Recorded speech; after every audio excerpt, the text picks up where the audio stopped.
Hi, everybody. Welcome to the Gagnon Atelier. I'm your old pal, Tim Gagnon, and this is the Modern Masters Podcast. I am so excited to have you here. You have no idea how excited I am.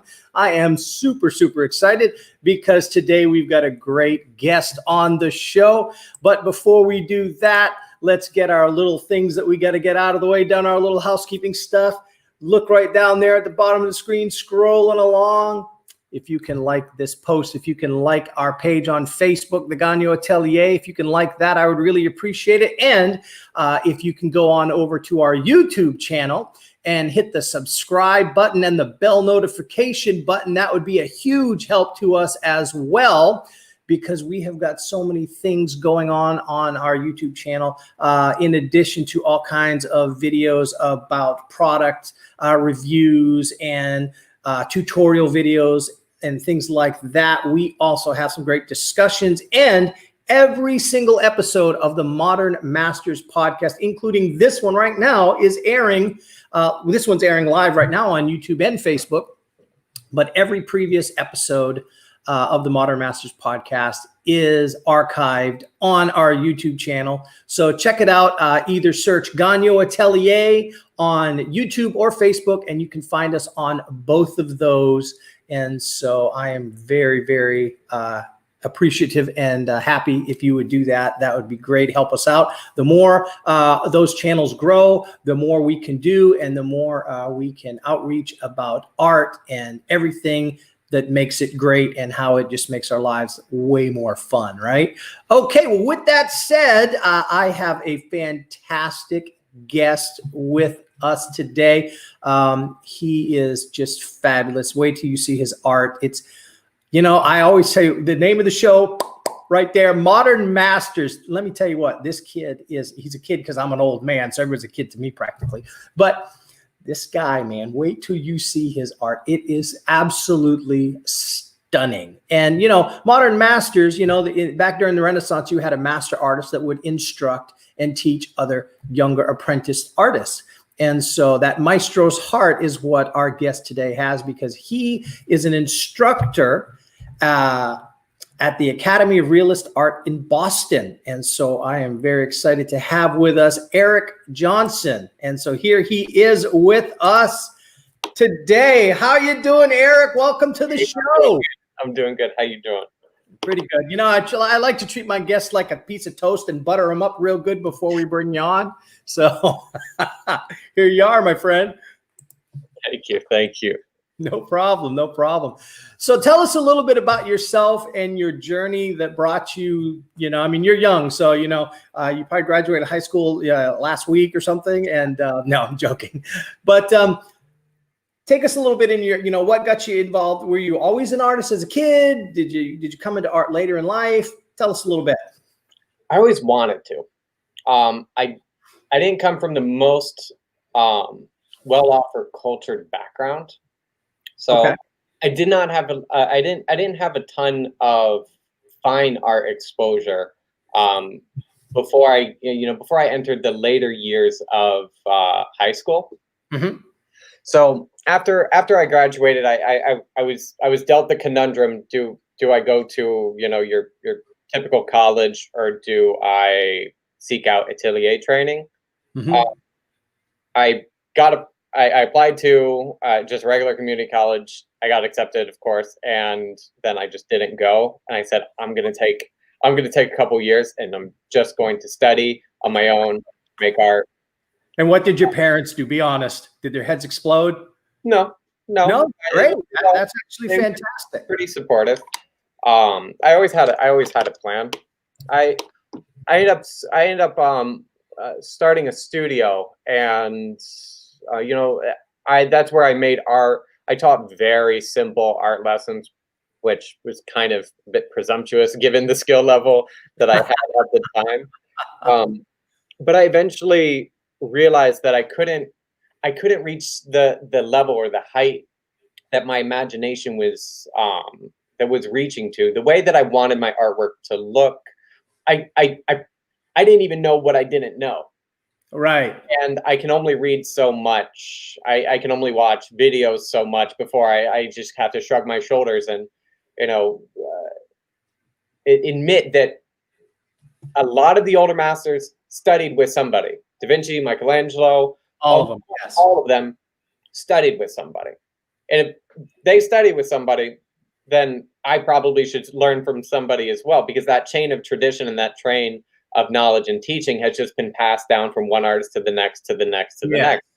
As much as we like to think that the art, that classical art and realist art is in some, great despotism, a lot of the traditions have been, carried on from one artist to the next. I mean, if here in Boston, you have the teaching of R.H. Ives Gamble, passing on what William McGregor Paxton, passing on what Jean-Leon Jerome was teaching. So I went to seek out Atelier Training. I had a couple of options. Mm-hmm. I go to my first options were Angel Academy, Florence Academy, and Grand Central Academy.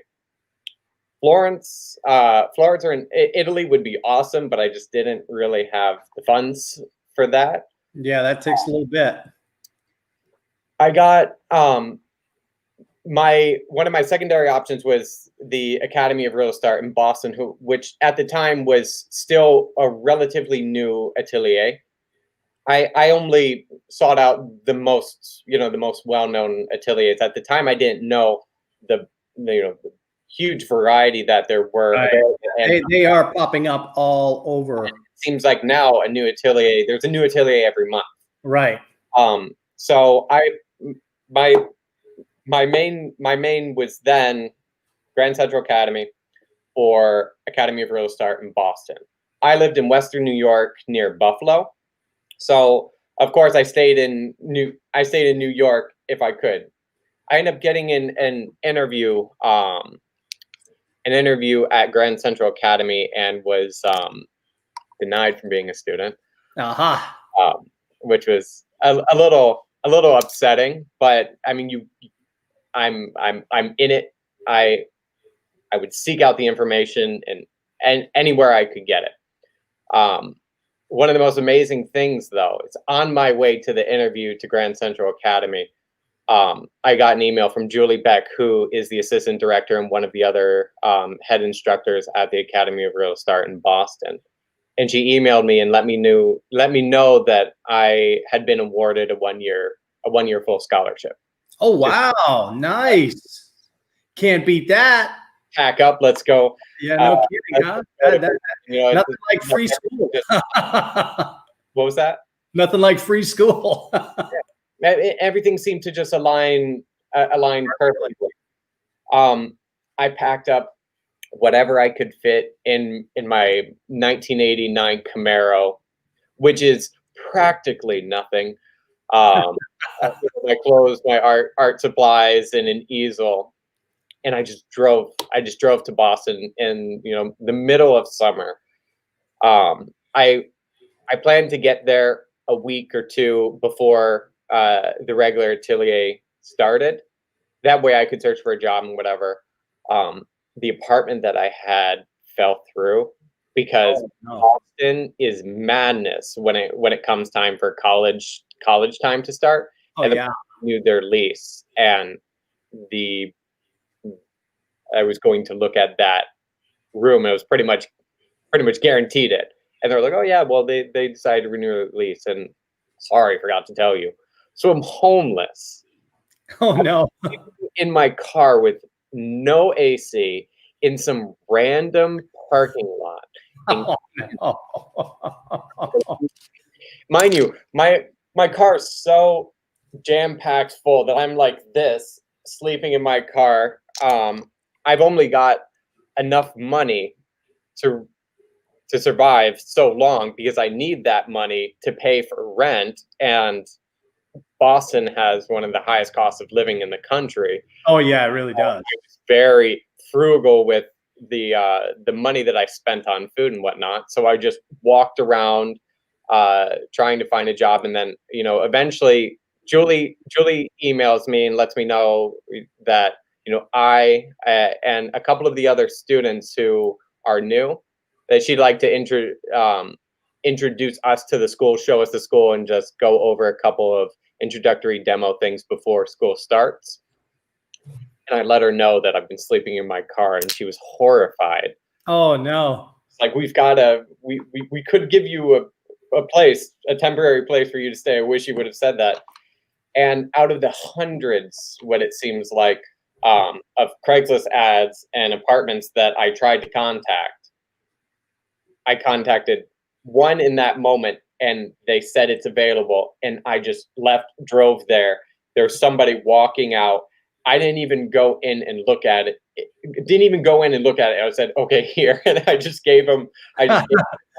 And I had this little tiny apartment with a kitchen, which was what seemed to be a closet where you put a hot plate and a mini fridge in. It was terrible. I don't live there anymore, so I mean, it's all fun. Right. You know, those beginning journeys can sometimes be. We look back and we're like, I lived there. What was I thinking? But at the time, you're like, thank you, God, for this place. You know. So me not really knowing anybody was actually kind of nice, you know, as I approached my training, because I had no other distractions. I could really just focus all of my attention on my studying. So I completed the drawing program in the first year, and you know, after that, apparently I showed enough promise to be approached to be a student instructor, because the student instructor at the time had to move with his wife, so they were short one instructor. So that kind of worked out in my favor, since there was an opening. And of course I said yes, and that was one of the ways that I was able to work and study. Mm-hmm. So I would teach to be a student, I would be a student to teach, and there'd be that cycle for the next 4 or 5 years. Eventually I completed the entire program and was a full instructor in just a couple of years after being. Now, how long did it take you to go from being a student to a full instructor? It took me, I think I was a student instructor for 1.5 years or 2 years. And, you know, at that point I made such a leap in the program that I was one of the ones that was closest to the finish line. Throughout the entire time, I'd been very proactive when it came to studying both classical art techniques and materials. Mm-hmm. So I knew a pretty thorough amount about the craft that I was learning and, you know, was teaching. Now, tell us the difference between an atelier program. Like, first of all, how long is the full program from beginning to end? How long does that normally take? Like, is it a 3-year program, a 4-year program? I know that you can go full-time, part-time, you know, however, but if you were going full-time, how long does it typically take a student to get through the program from beginning to end at your school? No clue. No clue. Okay, so it could take no clue, because that all depends on the student. That depends on their skill level, mm-hmm. and that also depends on how much time will they dedicate to their assignments, to their studies, and to their work while they're there, full-time or part-time. So in a lot of ways, an atelier program, I'm going to make a weird analogy here, but I think it actually applies. An atelier program, your progression is skill-based as opposed to you've just put in the hours. You know, like in a university system, you still have to pass, you still have to graduate, you still have to get good grades. But a semester is from this day to this day, and then it's done. If you pass, you keep going. Seems like an atelier program is a little bit different, similar to, say, like martial arts, where you've got to, you know, there's a joke in martial arts, you know, not all black belts are the same, mm-hmm. because there are some karate studios or taekwondo studios where we call them, you know, they're just a belt factory. As long as you pay your money, you get your belt and you keep going. And then there are some that it's like, oh, you're a green belt, where you're not getting to the next belt until you can really prove us that you are better than a green belt. And so those guys, you don't want to mess with those black belts because they'll destroy you, you know. But a lot of black belts, you know, are they really a black belt? Probably not, because I've seen blue belts destroy black belts before just because where they come from, what school. So it seems like an atelier program is much different than a university system. Talk to us through, like, from you go to an atelier school, what would somebody that is, you know, like, there's a lot of maybe some parents that are watching, they've got young kids or high school age kids that are trying to make that decision. Should I go to college? Should I go to an atelier school? Obviously, atelier schools are not accredited. You're not going to get a degree. And so sometimes parents freak out about that. However, what are the benefits of someone going to an atelier school as opposed to a university system art program? And how does, like, I go, my first time, I walk into the school, I'm signed up. What am I going to expect? What's a typical day like? What happens when I'm there? And what am I going to learn from, like, my first lesson to my final lesson? Talk to us about that so people can understand the difference between atelier versus a university art system. Okay. So, and just to refine my statement earlier when I said I had no idea, you know, how long it would take.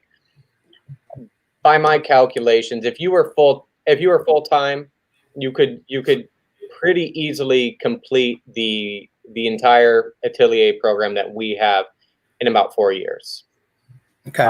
Given so in that regard, it's similar to getting a bachelor's degree. Yes, but that can be less and that can be more depending on how much time you can put into it and your skill level and how receptive you are to training. So, and from what I've deduced from, you know, my training, I think the atelier system is more of an individualized one-on-one training.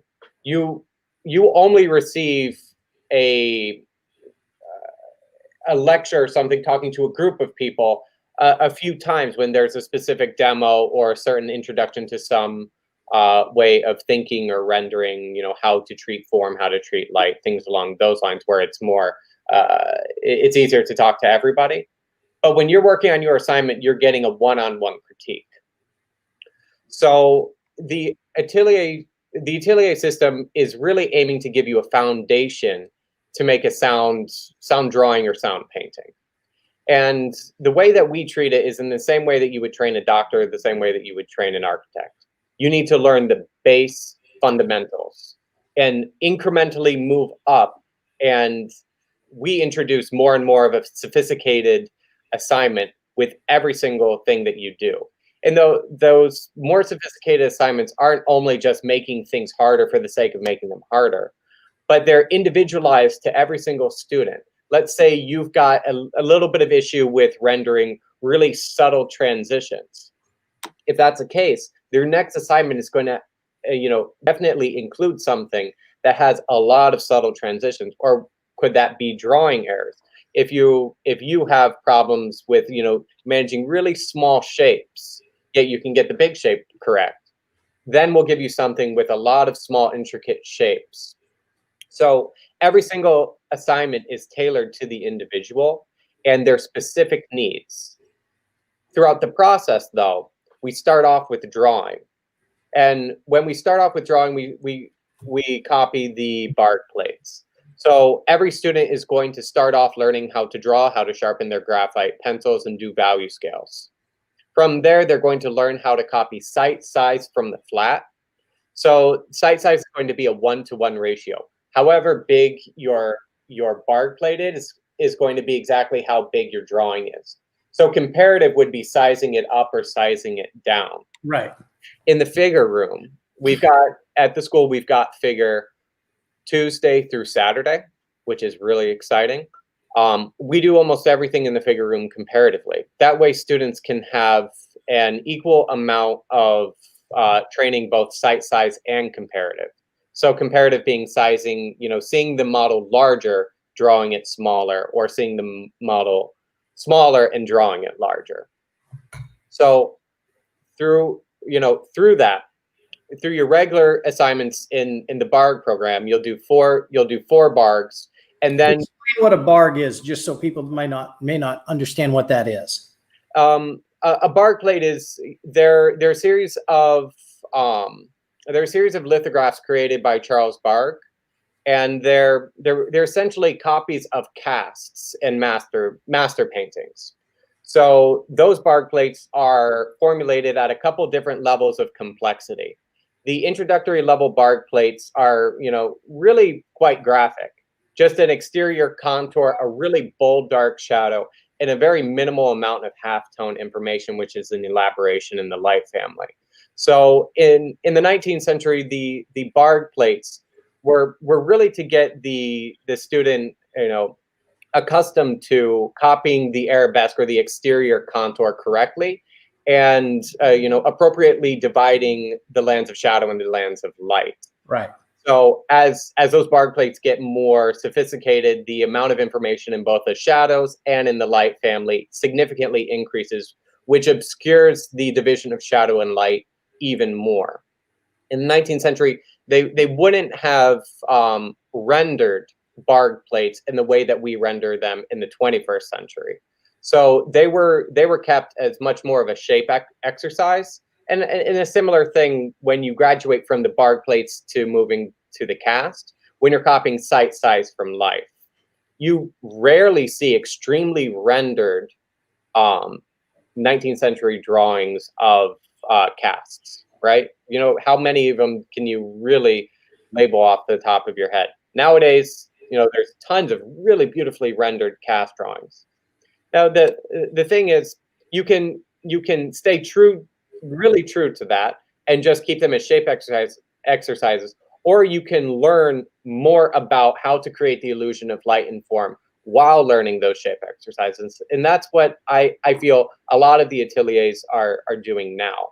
Every single atelier is rendering or developing the Bard plates and the cast drawings and paintings to a lesser or greater degree. Some will very highly render them, some will render them less. But the goal, I think the major goal in the atelier is to, move to painting. But without a sound foundation in drawing, it's very difficult to manage all of painting when you're still struggling to get the shape or value correct. Right. Color and chroma, especially painting, is a pretty impractical thing. Playing with colored goo with sticks and animal hairs is kind of primitive, not the most practical, most easy thing to manage a practical craft. So, if I were to sum up the atelier, you start copying from the flat, then you move to copying from life. You'll go from Bard plates to cast drawings. Cast drawings will be done from a plaster bust. Those, usually copies are made of classical sculptures by, a series of artisans. So you'll learn to copy from a flat, or you'll learn to copy from life, doing sight size directly from the cast. From there, you will graduate from charcoal to oil painting. And in our program, we start with the simplest foundation of oil painting, which is in grisaille. So we essentially do a monochrome painting as the introduction to paint. That way you're not dealing with the color, but you're dealing with just the paint in a drawing value way. Right. As you get higher and higher in the program, we'll take that grisaille, that monochrome painting, and give you a limited palette. A limited palette that is very similar to the types of paints that artists before the 18th century would have. From there, you'll move on to a full palette. Once you successfully illustrate that you have a good grasp on how to handle shape, value, and color in paint, then you'll move on to still life painting. And in the still life painting, you have the freedom to arrange your objects in the way that you see fit and to source your own objects. In that, though, is a series of assignments that are tailored toward the specific detriments of oil paint in a way. So the first one is going to be painting a white, green, and a white, green, and a red object. The red object is most commonly some high chroma red fabric, The green object can be just about anything that's that supplies a good complement to keep in relationship to the red. And the white object is going to be a porcelain object or something that is glazed. Now, when you paint a white object and it is glazed, usually there's enough room for a specular highlight, like the specular highlight on my nose. The plane is most perpendicular to the light in your eye. So it's very difficult to arrange the value structure of the painting to make that white object actually seem white while still accommodating the degree of value shift between the general body of light and the highest light, the specular highlight on the base or whatever object that is. All of that in relationship to the red fabric. Anybody who paints knows if you mix white in with any red pigment or any red paint, you get pink. So that becomes that's our opportunity to teach about glazing and doing underpaintings that are brighter in foundation. That way we can use the transparency of oil paint put on top. That way you create a more vibrant, lighter, high value red. From there, we'll have a tenebrism assignment, which is predominantly a dark. It's a way of painting where the high majority of the painting is relatively dark, and then the shape of the light creates a compositional element. So with that, we learn how to handle space in a very expanded value range, pretty much utilizing as dark and as light as we can go. Not that fully expanding the value range is always necessary, but in the tenebrism assignment, we teach the student how to use light as a compositional element. So the shape of the light itself actually becomes a compositional element as well. Moving on, we've got a perishables assignment. This really teaches the student to work fast and to relatively idealize and think about what is the archetype of a grape or a peach or an apple. So we force them to do a painting of something that's going to essentially die and rot. So they'll constantly have to be switching out the flowers or the fruit or some object that's going to decompose. And that will stop them from being just a slavish copy master, where they're so used to just having whatever they have and then copying it identically, but to take and synthesize all of the information into their final piece. That way, that pair could be any pair. Going on, we've got the personal assignment, where the student is pretty much given freedom to assign to choose their own challenge and to pretty much work a still life all by themselves with very limited instruction. This illustrating to the instructors that they're competent and ready to graduate from the general program. Nice. So that and now a typical day, one of the great things about an Atelier program is you don't have to take math, history, the whole reading, writing, arithmetic. It's like, most schools are what they call STEM schools now, and they forget STEAM. I like a STEAM school because it has art in there. It's not just science, technology, and math, and engineering. But you guys, it's art.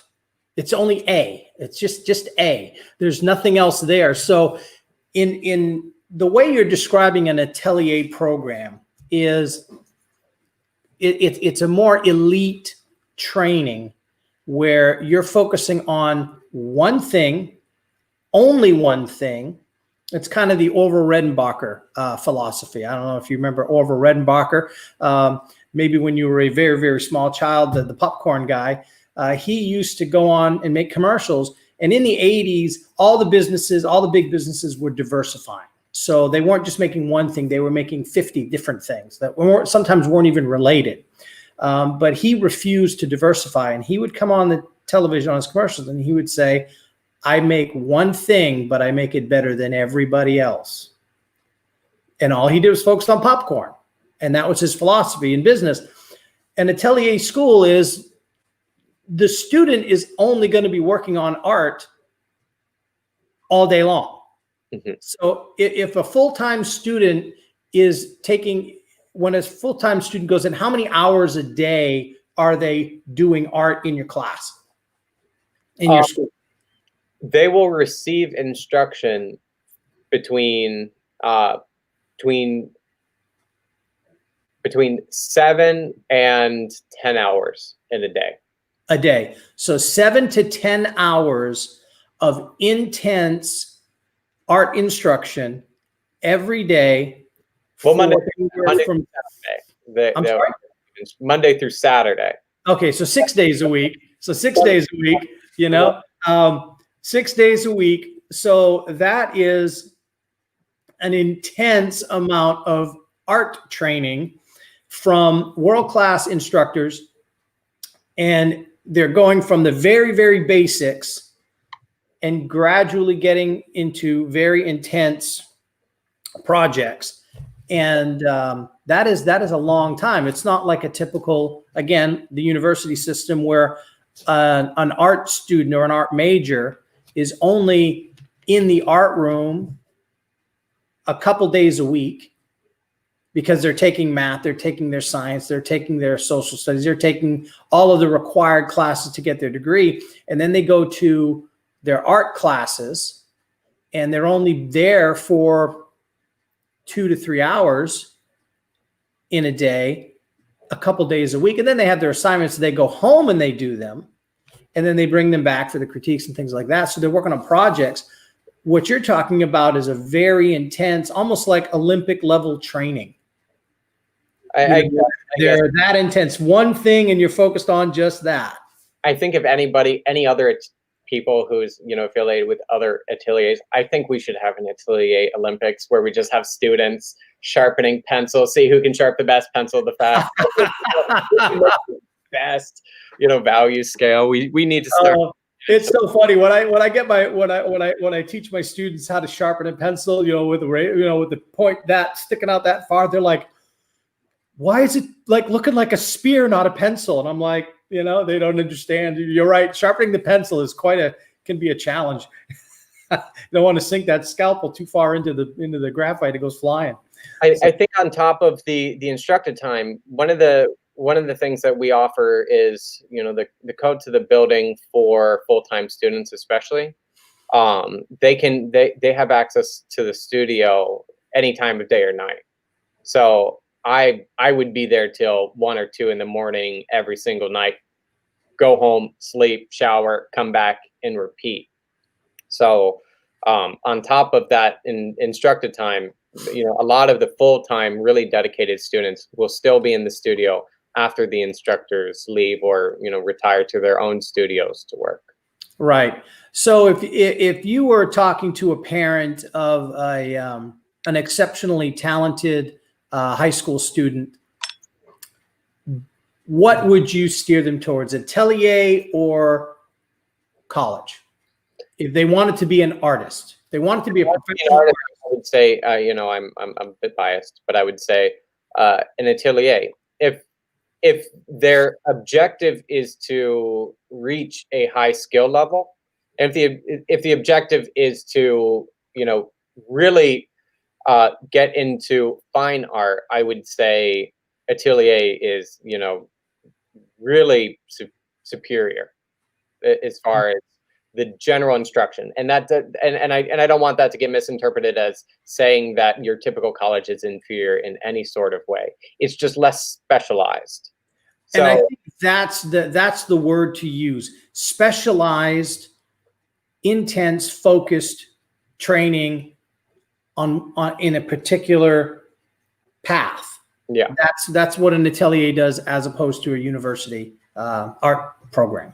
Yeah, so you're going to come out of an Atelier with a higher skill set than you came in. Absolutely, I do agree with that. That is guaranteed. You know, there's so many amazing artists and instructors from Angel Academy, Grand Central Academy, Florence Academy, Escalier. There's, right, you know, Golden Gate Atelier. There's the list goes on and on and on and on. And I've yet to find an atelier where I look at it and say, that person shouldn't be having one. There's a lot of good artists out there, and there's a lot of good ateliers that, you know, many students could learn from. Absolutely, absolutely. Now, obviously, when you're looking at an atelier program, because you're not getting a degree, you're not going to be obviously able to become a art teacher in an educational place. Like, you know, you're not going to be an elementary school art teacher, a high school art teacher, or a college professor teaching art. You need a degree to do those things. So I think it's all about what path are you, like, what kind of artist do you want to be? Do you need to get a day job as a teacher at a college or a high school to support your art career? The other side of that, though, that I think makes an atelier a little bit superior is that I think it prepares a person who wants to become a professional artist to become a professional artist, in that you're around professional artists that are doing it. They're working artists. And so when you get around that, it prepares you to enter the professional art world and actually make it as an artist. You know, the whole starving artist is a myth. It really is. Yeah. But there are some starving artists out there, and there are reasons for that is a whole other subject again. But an atelier school, I think, does prepare the student to make the jump to becoming a professional artist that can actually pay their bills and thrive as a professional artist. Yeah. What do you think about that? It kind of reminds me of the book Holes, where there's the guy and he says digging holes builds character. At the same time, going to an atelier, and especially going full time and working hard, it teaches you a certain work ethic that you carry for years. Eventually, that work ethic is yours. It belongs to you. You're used to it. So I think that's one of the you know, the biggest changes in myself. It's like, I thought my work ethic was good before. Now I'm more comfortable to work all day and to work all night, especially doing what I love. So, you know, I think that's one of the biggest determining factors, you know, beside the fact of the quality of your art, is how hard are you working towards achieving those goals. You know, and that's not only in front of the easel, but that's in front of people, and that's in front of the computer. What you're doing to promote yourself, and to show that you have a product that people want to buy. That's of course if you need to sell art and if you want to sell art. Not everybody needs or wants to sell art, and that's perfectly fine. If anything, that's almost a more pure expression, because you're not painting for the sole purpose of monetary gain, but you're painting because it's something that speaks to you and something that you want to express. You know, and that is the delicate balance that I think we all as picture makers have to balance.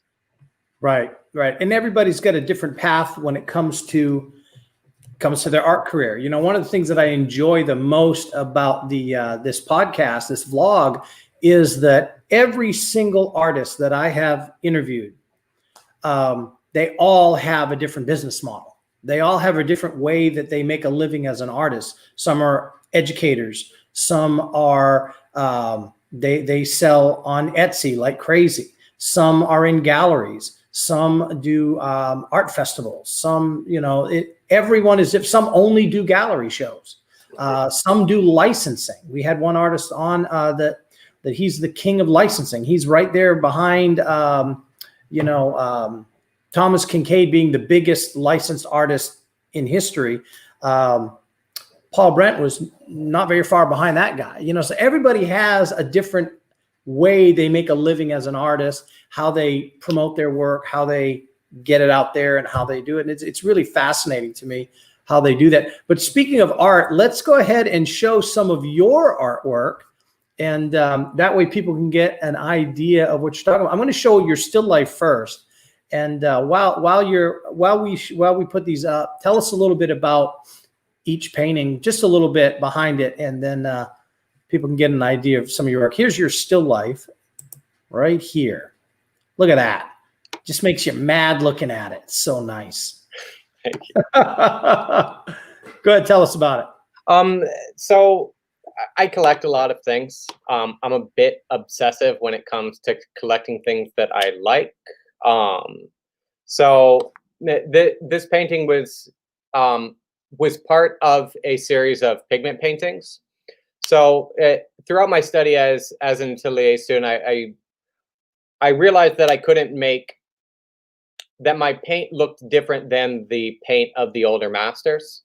So I embarked in my journey to learn as much as I could about materials, making pigments, and making paint. So, reading a lot of the old treatises on oil painting, and reading everything from natural pigments and painting's best practices, Virgil Elliott, anything that I could ingest on materials, I would. So I started making a lot of my own pigments to make my own paints for my paintings, which was really essential for me, for what I felt, to have a really intimate relationship with my painting itself.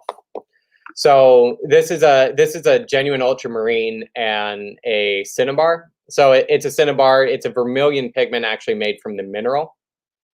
And then I've got this 19th or 18th century piece of French fabric with the cinnabar lacquered ginger jar.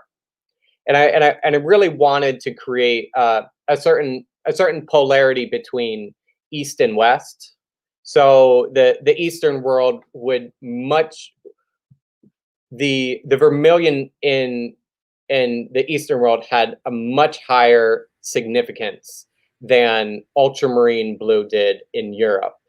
So this is an ultramarine and a cinnabar. So I tried to create almost like a diagonal. And I wanted to create a polarity between the significance of both of those pigments and how they were used throughout history. Nice. Now, I don't want to, well, I guess we can jump ahead right now. You're actually, when you're talking about natural pigments, you were talking about the different pigments and trying to learn about that. You are actually a brand ambassador for the Rublev, I can never pronounce it, Rublev oil paints. Yes. Tell us a little bit about that. So, I essentially endorse the paints and the colors because I believe in them. Mm-hmm. So it's not something where, it's for monetary gain, or just that I like the colors because they're buttery, or I just like the colors because they're pretty. They have Mm-hmm. a big array of them. I use natural pigments. I use Rublev colors because I believe in the philosophy of the company, Mm-hmm. and I trust the paint. So the high majority of all paint manufacturers right now are putting stabilizers and fillers in their paint, which usually equal a higher number of metal soaps, which actually crack the painting prematurely and cause it to expedite the degradation effect of the painting. Now, why did they put that in a paint? Why would a company put something like that in their paint then? So let's just think back to the older masters who didn't have the collapsible tube. The collapsible tube, which was originally lead with a lead cap, wasn't invented until the 19th century. Before that, if you wanted to store paint, you would actually use a pig's bladder. And of course, that wouldn't last very long. Paint was meant to be used. It was made the day that it was used, for the most part. If it was a very expensive color, it would try to be saved for the next few days. But the apprentice would mix the paint during that day. The artist would also mix as well if they didn't have an apprentice. Nowadays, we have to deal with the conundrum of the oil and the pigment having a different specific gravity. Of course, lead-based colors, mercury-based colors like vermilion are very heavy.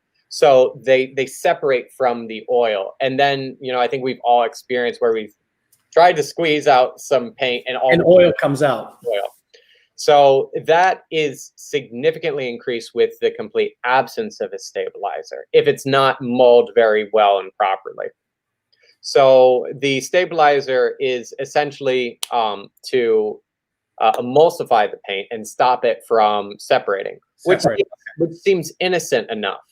Seems like a great idea, but if you've ever seen student grade paint like wind tin, I think we've all, when we very first started painting, said, why am I going to spend $80 or $60 on a tube of cadmium red when I can just get this one for $5? You're paying for the pigment. And the interesting thing with a stabilizer like aluminum stearate is you can increase the proportion of stabilizer, increase the proportion of oil, and significantly decrease the proportion of pigment. So you're really paying for the pigment. So if you're paying for $3 for a tube of paint, you're paying for probably $1.50 of pigment. Right. So it emulsifies the paint and it gives it a certain waxiness that I really don't like. And I think it's the responsibility of both the artist and the collectors to have a basic enough knowledge of what goes into paint. That way, from the artist's perspective, they can make the best quality paint that is going to survive the test of time to the best of their knowledge and ability to create a painting. Example, avoiding paint with stabilizers and fillers in it, or, avoiding the use of miscellaneous mediums in liberal quantities, having, painting, using thick paint thinly over the least amount of layers will cause your painting to age the best. But if you're changing the viscosity of your paint through every single layer, or you're not, following the fat over lean principle, or, I think better stated, the more flexible over less flexible. So you can have a color that is very, very brittle. If you put that on top of more flexible paint, like tectonic plates in the earth, it's going to cause it to crack easier with the expansion and contraction of the linen or panel if you're using wood panel. I kind of went on a tangent now. You did. That's all right though. But we were talking about, why did companies put all these additives and different things in the paint when it's make it stay in there? It's basically it's a cost the paint tube for longer. That tube can sit on the shelf for 5 years. I've got tubes of Winsor Newton from the late 19th century that I can still squeeze out. Right. And it's a business decision. Companies that make paint are in the business to make and sell paint. And so they're going to try to sell. Anybody in business, they want to, it costs them this much and they can price it this much. So they're going to do whatever they can to make this part, because that's all profit for them. So if they can put a filler in their paint to make it more cost effective for them to make it, keep it on the shelf longer, people are still going to buy it. And so they're like, hey, it's great. But there are companies out there that take it much more seriously, like you're saying with Rublev, where they're like, we want to make the best, purest, highest quality, most archival product that we can. And because that is something that's important to you, both of your philosophies meshed. And so worked out really well. I originally made a lot of my own pigments and made my paint daily. But ever since I had my daughter, and since I don't have my paint making studio anymore, I can't handle toxic pigment in the house. Right. I had already been exclusively buying natural pigments colors if I needed it in a paste form. But once I couldn't make paint anymore, it just seemed like the logical thing to do. I believe in the philosophy of the company. I trust the paint. And, I really like the extra thought that goes into it, like the complete absence of retardants and secatives, dryers and things to slow down the drying time. also the complete avoidance of semi-drying oils. They only use linseed oil and walnut oil. So if you see other brands have safflower oil and poppy oil bound paints, but those are semi-drying oils, and those are never going to fully dry and come to a hard oxidized polymerized dry in the same way that linseed oil or walnut oil will. Right. I like to not have to think. Let me ask you, when you do your paintings, do you paint solvent free or do you use solvents? Pretty solvent free. I mean, it's just bad for your health. Well, yeah, it is. It's bad for you. It'll kill you dead. Yeah. Mineral spirits is a byproduct of crude oil. Right. You know, it's so you clean your brushes with just linseed oil, or do I do what? Yeah, when it's time to clean your brushes, what do you do? I wipe it out with a paper towel. I don't always clean it with the linseed oil. I actually have this. This wasn't planned. Oh, okay. So the ferrule here, the capillary action. You know, if you were to take a roll of paper towels and put it in a puddle, the water's gonna suck up. It's gonna work its way up. Yeah. Same thing with the oil in between the hairs. It has a tendency to suck oil up into the ferrule, and then that dries, and then you get that. It's almost like a rock inside the brush, and that's what causes it to splay out. I don't like that. I usually just wash my brushes with Fels Naphtha, which is, you know, essentially your grandmother's bar of laundry soap. It's just a glycerin soap. There's no fragrance, no additional detergents in it. So I like to just use that. Yeah, I clean my brushes with I do use the linseed oil. Sometimes I'll use a Murphy's oil soap because it's oil based, but the greatest thing that I've found to clean my brush with is a friend of mine is a homesteader, and they have, you know, they got goats and cows and all this, and they make goat's milk soap. Well, and it's soap made from goat's milk. Nothing has cleaned my brushes and conditioned them better than that goat soap that she makes by hand.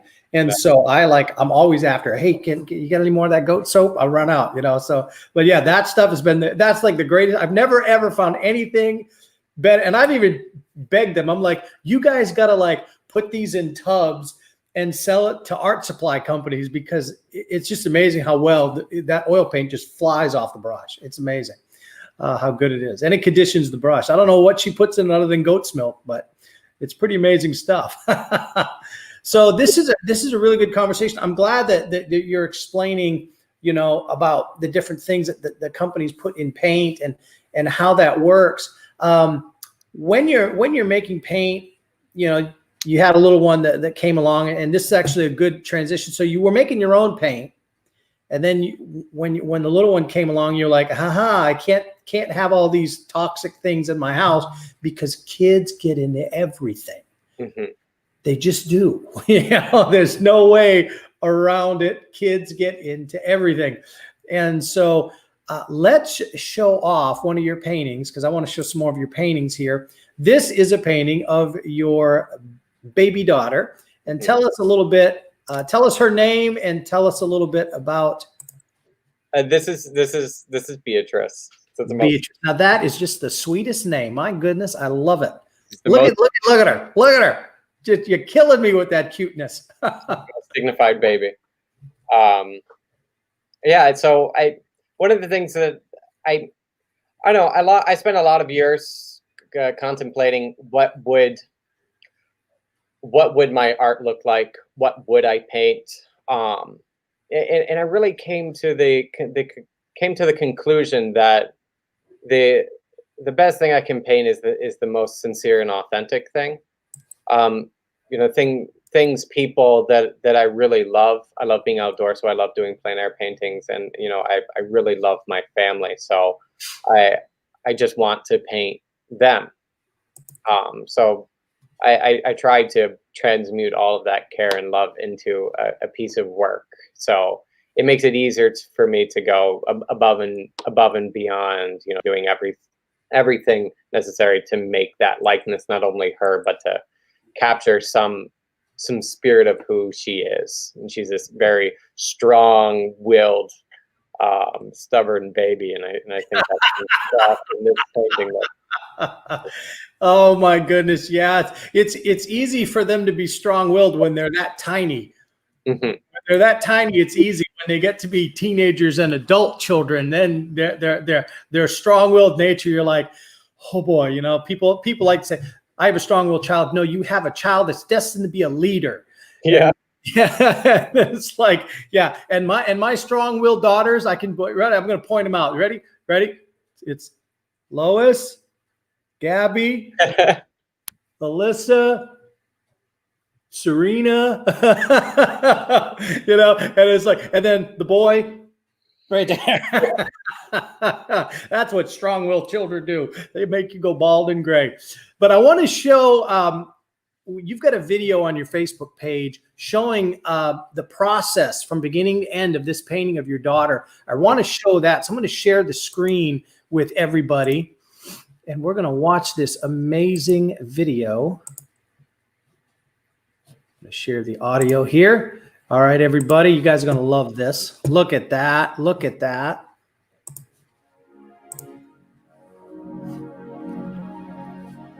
Okay, so I started off with just an umber layer, just raw umber. I wiped out, added. I did underpainting with lead white, which I didn't really think that I kind of smoothed out. And then I didn't do any glazing on this, but I did. I tried to let that underpainting dry very thoroughly, Mm-hmm. and I pretty much used relatively thick paint thinly over a couple of layers. Okay. And so the end result, everybody saw my Facebook page too, as it went crazy. I'll let you play it. I'm doing. If you want. But you know, so here's the painting. So you started with do the process for us again. So I started with a umber layer, which is just a shadow layer where I'm dividing shadow and light. And I essentially just covered the whole imprimatur or tone of the canvas that I already had, and just wiped away the light shapes. And then I used a brush and added additional darkness. Then I used just a lead white to do an underpainting in just the lightest portions of the face.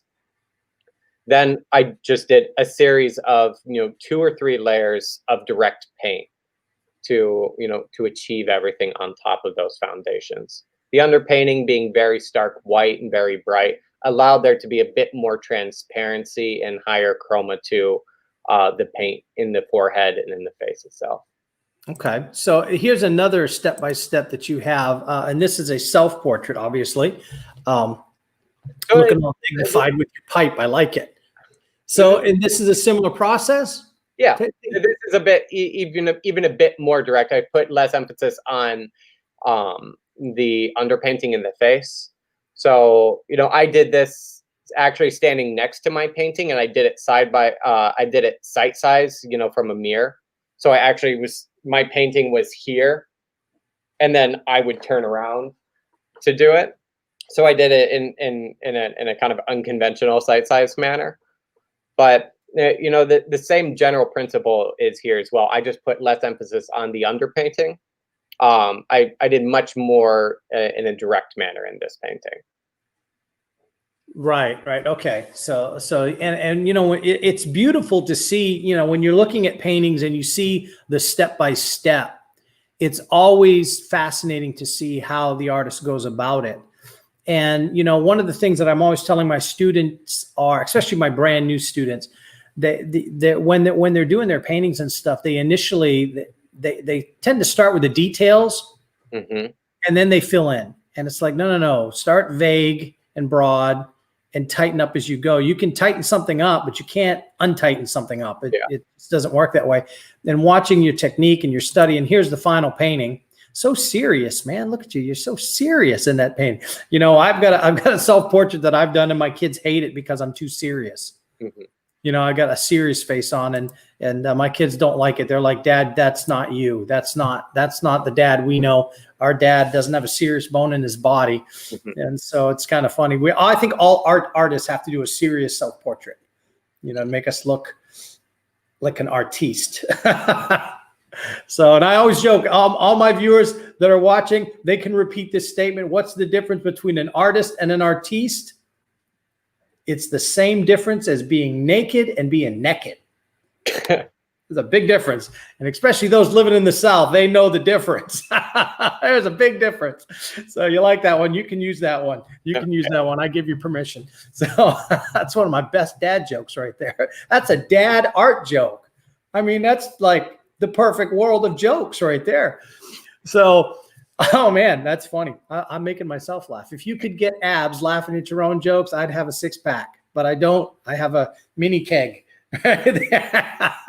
So awesome. So let's look at this last painting that you sent me. This is one of your way better half right here. Tell us about this painting right here. Yeah, this is before Beatrice. This is her mother. This is my fiance. I like how you said this is the before Beatrice, like before and after. Yeah, obviously. In this painting, I kind of wanted to. I wanted to introduce elements that were very common in the 18th century. Figures in very idealistic and imaginative landscapes. There's something so wonderful about looking at art progress throughout history and seeing how the general ideology or philosophy of the time played into the general appearance of art, literature, and music.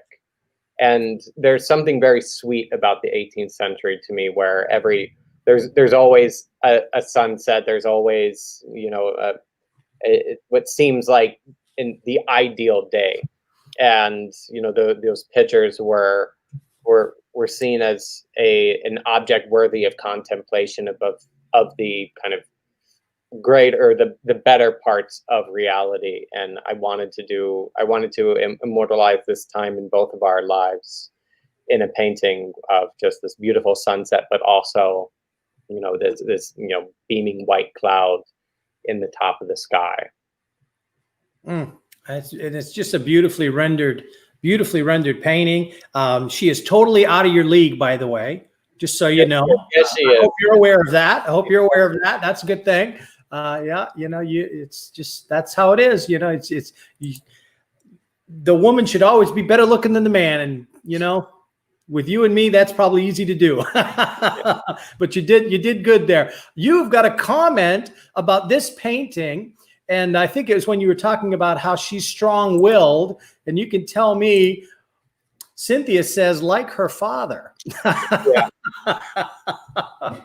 So I guess you were a strong-willed child as well. Is that what we're implying here? That is funny. That is funny. So talk to us a little bit real quick before we go. You've talked about your philosophy, lining up with Rublev, and about, being archival and having the artist and the collector, wanting to make sure that these things can last for a while. What about some advice that you would give to artists that are both, maybe right now they're a hobbyist artist and they want to make that transition to becoming a full-time artist, or a young person that wants to become an artist, or someone that's already an artist? What are some advice that you can give to artists out there based off of your philosophy in art and your career as an artist? What advice would you give? I would say that you will have the most fruitful gain and achieve the most success the more authentic you can be to yourself. What you like is fortune cookie as that might sound or seem, but I think we're all a little guilty of going on Instagram or looking on Facebook and being dazzled by the newest trend or fashion in painting. And, a lot of times, I see countless people try to copy, and stay ahead of the new trend. And it seems like it steals away from the humanity of why you chose picture making in the very first place. I think throughout history, we've had a deep connection with making pictures, from cavemen to the Egyptians to the Greeks to the Romans, and now it's this odd thing where we're still craving to make pictures, but the initial thought, the initial feeling to make a painting, make a drawing, sometimes gets diluted or lost the longer that you are just making them. So, I think my advice would be to make what is authentic to you, and to stop looking at art that you don't think is good. It's like eating food that tastes bad. If you're really isolating yourself to the artwork that you deem reaches the height of what you think good art is, then stay on that. Continue to look at good art, and not turn away from all other art, but really be careful on what you visually ingest. And the more that you look at good art, especially in person in the museums, but secondarily via technology, the better equipped you are to make something that you feel is in alignment with those principles that went into making a good picture. And I think that goes back around to receiving good training. That way you can learn the necessary principles and laws that go into creating the illusion of light and form, the principles of geometric symmetry, and creating an interesting composition that doesn't lack redundancy. If your goal is to sell art, then I recommend having a few galleries that you want to get into. And if those galleries are too far to reach, then have your secondary list of galleries that are a stepping stone to the galleries that you want to reach. If you're just a hobbyist and want to become a professional, I mean, you kind of become a professional whenever you say, "Now I'm no longer a hobbyist and I'm a professional." It's right. Yeah, it's as simple as that. About this, but with that, I think that your artwork is only as beautiful as you are as a human being. If your personal conduct, how you think and treat people, is ugly, it's only right that some of that ugliness will make it out and make its way into your work and make its way into your relationships with other people. I think that art in a way becomes like a microcosm of our own journey through this life. Right. So many artists have said over the years, that every piece of artwork has a little bit of the artist's soul in it. And you can really see the artist's soul if you really look at a piece of art. And that's one of the reasons why I think self-portraits are so important to an artist, because you see how the artist sees themselves a lot of times in a painting. And like if you look at some of the self-portraits of the old masters, Rembrandt being one, because he did so many throughout his life, and you can see him stacked up. If you search his name and self-portrait, you get this chart of from his first one all the way to when he was an old man, and you can kind of see how not only does his art change, but the paintings change, and everything kind of has a different look and style as he's developing. But you do get that massive change in you see the soul. And I think you said you got to be yourself, you got to know yourself. Artists need to find their artistic voice, but if you don't know who you are first, you're never going to find your artistic voice. No. And I think that's probably one of the key things is you got to know thyself. Once you understand yourself and your core values and who you are, and what hills you're going to die on and what hills you're not going to die on, you understand your life philosophy, your core values, things like that, then that's going to begin to express itself in your artwork, and you're going to find what you truly enjoy painting. And if you truly know yourself and you're comfortable in your own skin, then that artistic voice discovers itself. And my friend Matt Tommy always says you need to be filled and skilled. And like you were talking about, the Atelier school is really about the skill. But then you have to go to the other side, and you've got to get comfortable in your own skin. You've got to learn who you are, what are your values, what's your core. And then those two things can combine, which helps you to find your artistic voice. And if you've got the skill and you're able to express who you are in your artwork, guess what? People are going to want that because it's going to connect with them. And nobody buys art. Again, I'm going to quote Matt here again. Nobody buys art because they need it. They buy it because they want a connection with the artist. And artists that can make a connection with their patrons, their art sells because you're making that connection with them on an emotional, visceral, deep level that they have to have that piece of art. Mm-hmm. And that's really what does it. And I think what you were just explaining, to me, that's what I got out of that. Yeah. So, and even deeper, the painting becomes a charged object of significance in the home. If it's imbued with principles and laws and all of the things that the artists feel is good and in alignment with the good, then that becomes an object that becomes worthy of contemplation when you look at it. You don't just look at a painting and be like, yeah, that's a nice painting. If you do, you're probably not going to want to buy it. But if you look at it and if you can see something elusive, something of the deeper reality, right, that you connect with, yes, then that unlocks within the viewer a multitude of things that the artist didn't necessarily intend. In the same way that you can go out in nature being one of the greatest architects or the greatest architect, and you find all of these principles, principles and laws working in perfect harmony. Mm-hmm. Art aims to perfect nature in a way that is more digestible for the viewer. Not that art can perfect nature, but it makes it in a way that is more accessible or easily in the forefront of the viewer's eyes, which have the tendency to spark some emotional, spiritual, or mental experience for the viewer. And it's a very elusive thing that I think is different for every single person. Right.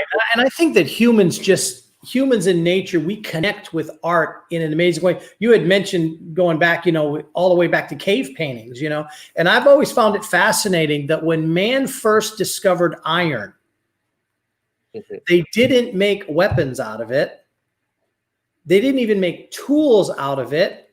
They made it into paint. So the discovery of iron, man discovers iron, and instead of making a weapon, he makes paint so that he can create art to put on those cave paintings. Mm-hmm. And that's always fascinated me of how powerful art is for just humans in general. We create art, and it's almost this need to create, and it's just built into our DNA, if you will, of what we are. We have to create art, and we have to create it to share what's going on in here with other people as a way we can all connect through this piece of art. Cave paintings all the way to the painting behind you of your fiance,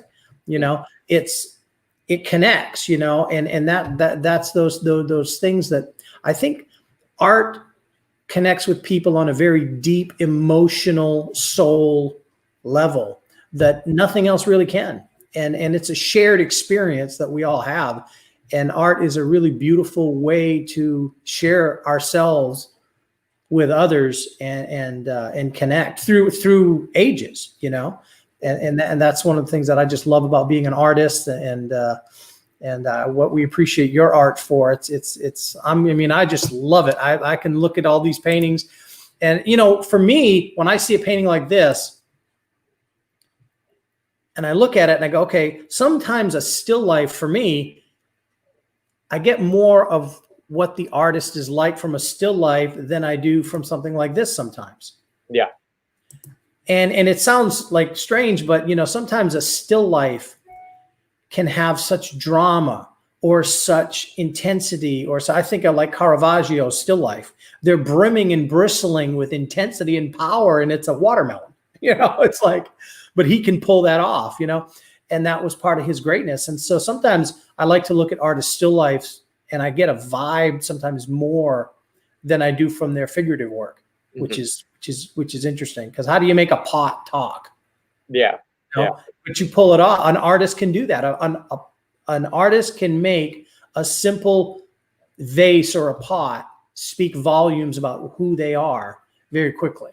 So, well, hey, my man, I want to thank you for coming on. We are at an hour and 15 minutes, and I could talk to you for days. I'm having a great time, but I'm sure you have a lot to do, and so we're going to let you go. But stay on real quick. I'm going to say our goodbyes to the audience, and then I'll come back and I'll chat with you real quick. All right. So thanks again for being on. Thanks. Well, guys, wow, that was a great blow your mind kind of a conversation. I just love talking to artists, like Eric. He's just, man, the knowledge that he was dropping, the philosophy that he had. We could have talked for days, and I'm definitely going to have to bring him back on to talk to us some more in the future, maybe in a future broadcast, because there's just so much more we could talk about. And wow. So with that said, guys, again, if you really are enjoying the Modern Masters podcast, do me a favor and, like the page, share this video with your friends.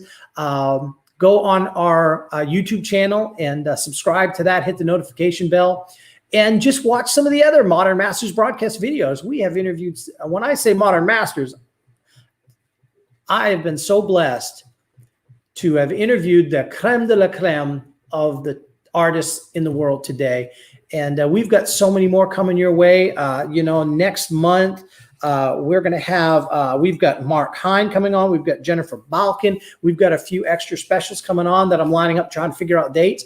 But we've got some great artists on the way in August and in September. And I'm just so excited for what's coming your way. So again, let your friends know about this. If they don't know about it, help us spread the word, because we've got a lot more coming your way. So again, thank you guys for watching. We appreciate you. And just remember, as always, God loves you, and so does your old pal Tim. We'll talk to you next week.